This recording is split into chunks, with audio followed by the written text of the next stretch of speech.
All right, so I had to come out here and sound off on this because, I've been seeing all the tweets back and forth between Shakur Stevenson and Bill Haney about this fight between Shakur Stevenson and Devin Haney. And, according to Shakur Stevenson himself, this is, boxing is all under one umbrella now because Turkey owns, part of Zuffa, he owns part of the zone, he owns a lot of pieces on the proverbial chessboard, right? So he's saying there's nothing that's stopping him from getting the biggest and best fights. That was the first thing he said when the ink dried up and he signed that contract with Zuffa Boxing.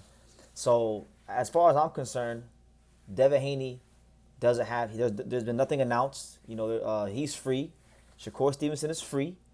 Why is there all this tweeting going back and forth between Shakur Stevenson and Bill Haney about pump faking and clout chasing and wasting each other's time? It sounds like unless they're just doing this to get people's attention, sounds like there's some disagreements in the negotiations, and that's really, if that is the case, if what I'm seeing is true, then that's shameful on both ends because it takes two to tango.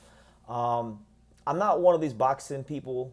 I'm not one of these content creators that doesn't understand the business. I understand that when you're talking about a big fight like Devin Haney and Shakur Stevenson, definitely a lot of things, a lot of T's and a lot of I's that gotta be dotted and crossed off before the fight gets announced and before the fight gets put together. I understand all that, but normally, 9 times out of 10, when it comes to a fight between two big names like this, you're not gonna get all this tweeting going back and forth, negotiating through the media if the fight's actually gonna get done. So as the days pass by and we don't have Shakur Stevenson versus Devin Haney, and I see Shakur tweet Bill and Bill tweet Shakur, I almost do feel like I'm starting to really get the sense that we might see Shakur Stevenson versus Rob Valenzuela. Now, of course, I could be wrong. I'm not saying that, I think 100% is going to happen, but as the days go by, I'm starting to believe, no matter what Shakur Stevenson says, I'm starting to believe that that's the route they're going to go because that's going to be the only option there is, or one of the only options there is as far as guys with name value who are willing to fight Shakur Stevenson right now. Shakur Stevenson did an interview recently with Ariel Helwani, and he had said pretty much that he verbally agrees to the fight. He verbally agrees to fight Devin Haney, and that they're going to fight in October. So we'll see. We'll see. It's still the middle of July. As we're talking. So October is what we're talking about, 2.5 months. So there's still about roughly half a month or so to really get this fight done before we talk about these guys having to go to camp and prepare for each other if they are going to actually fight. But you got to keep in mind also, Devin's got a mandatory due with the WBO, which in the form of Keyshawn Davis. Shakur Stevenson and Keyshawn Davis are on this whole Dudley Boys, Hardy Boys, Shelton Benjamin, Charlie Haas, World Tag Team Champions of Boxing nonsense, and they're trying to gang up on Devin Haney, right? So that is still a part of a play as well, is the Keyshawn Davis mandatory defense for Devin Haney. So keep that in mind. But one thing I can tell you is verbal agreements in boxing don't mean anything. They don't mean anything because how many times have we seen two fighters say, yeah, I want to fight you? That you can verbally agree to something, but then the draft contract gets sent, and then for whatever reason, the fight breaks down. The only thing that matters when you talk about two fighters fighting each other in a negotiation is the draft contract. Did you sign the draft contract? Did fighter A and fighter B and all parties involved, from the networks to the promoters to the managers to the fighters, did all parties come together to sign the bout agreement, to sign the contract? Did you do that? If you didn't do that, then verbal agreements don't mean anything. And so, I'm not gonna lie to you guys. I feel like Shakur Stevenson is definitely pump faking one of Devin Haney. And I say this as somebody who has been cursed out by Devin Haney on Twitter. Devin Haney is not like a favorite fighter of mine. I personally prefer Shakur Stevenson more. And if they do fight, I will be picking Shakur Stevenson to beat Devin Haney, as I pick Shakur Stevenson in every fight since I learned who he was back in 2016, right? So that being said, it's not a matter of preference or me being a fanboy for Devin Haney or anything like that. I'm just calling a spade a spade.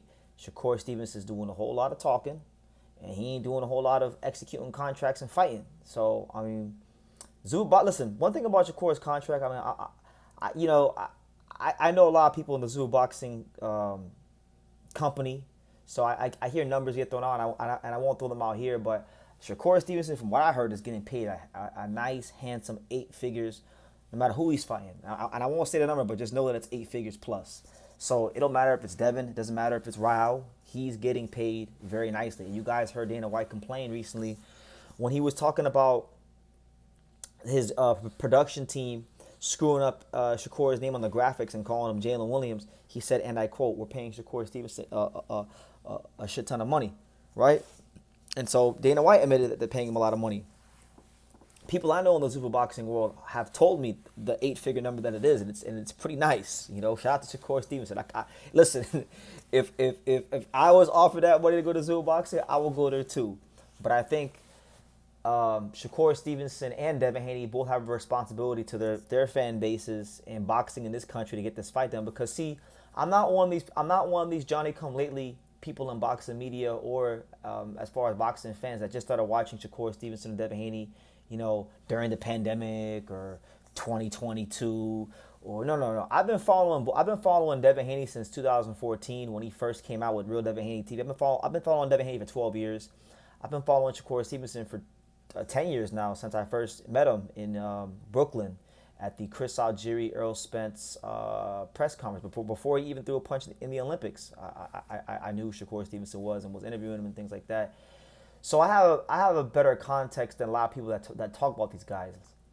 And I remember, like, before Shakur became America's Olympic gold medalist hopeful, that guy was actually supposed to be Devin Haney. You know, Devin Haney was the guy that, you know, before they started changing a bunch of rules and put him in a predicament where he had to make a decision to go pro. You know, Devin Haney was a guy at one point in time that they thought was going to represent the USA in the Olympics and bring the gold medal back home. Now, he didn't go down that route. He went to Mexico, turned pro at 15, and it's paid off very well for him. Shout out to Bill Haney and his whole team for everything they've done for him to get to this point, because clearly it's paid off. But you know, then Shakur, after it was Devin Haney, then Shakur became the guy. And I remember the conversations back in 2016, 2015, in and around that time, as Shakur was in Rio and Devin was fighting on the Mexico professional circuit, was who would have the better career. And a lot of boxing insiders, a lot of boxing media, it was a very, very split opinion. Some people like Devin Haney. Some people like Shakur Stevenson. Now, for me, I've always said it was Shakur Stevenson. But I want to actually see it get proven in the ring. I want to see it proven in the ring. I'm not about guys winning off resumes or reputation. You got to go in there and prove it in the ring. So when I look at this fight, I don't look at it as just two guys on the pound-for-pound list or this big fight for boxing. I look at it as two of the blue chip amateurs that were supposed. One guy who was the favorite to win the gold medal but lost to Abasio Ramirez, and then one guy that didn't even go the Olympic route at all and turned pro early. You know, who actually was the better? I want that question answered as a fight fan and as a media guy and as a guy who's been following these guys for the better part of a decade plus now. I want that question answered, and the only way it's going to get answered is if they fight each other. So yeah, I'm saying all that to tell you guys and just flesh out some of my thoughts that I just don't like seeing Shakur Stevenson and Bill Haney tweet each other, because really and truthfully, you don't negotiate fights with the media. And I would like, if this fight is going to happen, I would like to see Shakur Stevenson and Bill Haney stop going back and forth. I know they know each other, but generally speaking, when these big fights get made, you don't see all this going back and forth. You don't see all this hooting and hollering. You get, you know, the teams involved. You get Bill Haney at the negotiating table, James Prince and Josh Dubin, Shakur's lawyer, at the negotiating table, which they might still be behind closed doors, but I'm just telling y'all what I think, right? And y'all can do with it what you want to. And yeah, so. Also, too, I mean, I know Devin Haney has high guarantees as well, so I know Shakur is getting paid a nice handsome 8 figures. Devin Haney's used to making a lot of money. You could even say he's used to getting paid above his actual market value, and that'll be no different in this fight, especially if he's to fight Shakur. So I'm sure Bill and the team are probably working on a nice number for Devin and the deal for Devin, as they've done with the likes of, you know, Showtime Boxing, Top Rank, you know, Golden Boy, Mad Shroom, and then Bill and DHP. They've worked with all the promoters throughout the year, so I'm sure that's going on too. But yeah, these are just my updated thoughts right now on what I'm seeing and on Twitter from Bill Haney and Shakur Stevenson. Also my reaction to Shakur Stevenson's recent interview where he said that he verbally agrees and to put his part down on the contract, and that they're going to be fighting in October. So we'll see. I'm not going to jump the gun, but I'm just saying.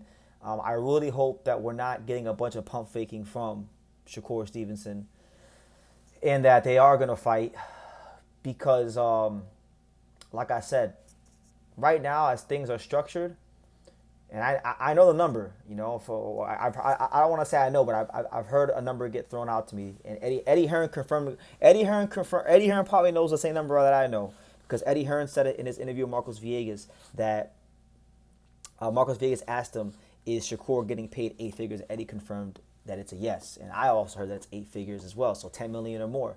So it don't matter if it's Devin or Ryle, Shakur is gonna get his 10 million, because you gotta understand, to kind of parrot some of Eddie Hearn's points, much like Eddie Hearn did with DAZN in their early days. DAZN wasn't an established brand or platform in the sport of boxing, so you're asking a lot of guys who are making good money fighting on Showtime Championship Boxing or NBC to fight on this app that nobody's heard of, right?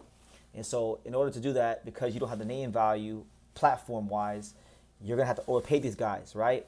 And it's the same thing here with Zuffa Boxing. They're not an established brand. They're trying to establish this brand and bring legitimacy and credibility to their company, to their belt, to their structure of boxing. And in order to do that, they're gonna have to overpay a lot of guys. They overpaid Conor Benn for the Regis Prograis fight. From the number I've heard, they're definitely overpaying Shakur Stevenson, and they're gonna have to overpay Devin Haney as well. So that's where we're at.